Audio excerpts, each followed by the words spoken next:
વાનપ્રસ્થાશ્રમની અંદર બાળકોને સાચવવા, દીકરાને સાચવવા ને ભક્તિ કરવી.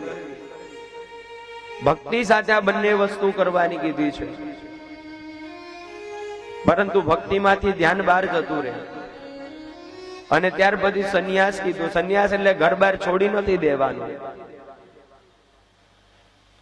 એ આશ્રમની અંદર માત્ર ને માત્ર પછી ભગવાન જ હોવા જોઈએ. 75 વર્ષ પતી જાય ને પછી માત્ર ભગવાનની માળા જ હાથમાં હોવી જોઈએ, બીજું કઈ હોવું જોઈએ નહીં. પરંતુ એના સિવાય બધું જ થાય પણ ભગવાન દેખાય નહીં. કે હાલો આપણે ભગવા કપડા પહેરી નીકળી જાવ એવું નથી.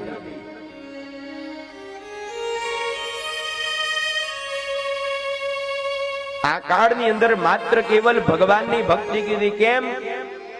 કારણ કે આપણે બધાએ ગઈકાલે આખ્યાન સાંભળ્યું. કોનું? અજામિલ બ્રાહ્મણનું. જ્યારે એનો અંત સમય આવ્યો હતો ત્યારે અજાણતા એને નામ લીધા છે. તો આપણે તો જાણીએ છે, છતાં પણ જો નહીં લઈએ તો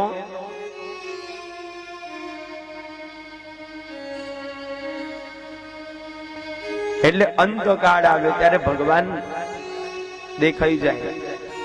અને મેમરીઝ જ્યારે છેલ્લું વિઝન દેખાય ને ત્યારે બહુ અદભુત હોય. અંતની ગતિ આવે ને જ્યારે શ્વાસ છૂટવાનો હોય ને એ સમય આખું પિક્ચર નાનપણથી લઈને પોતાના વૃદ્ધાવસ્થા સુધી કયા કયા કર્મ કર્યા ને બધાનું પિક્ચર આપણી સામે રિલીઝ થઈ જાય છે.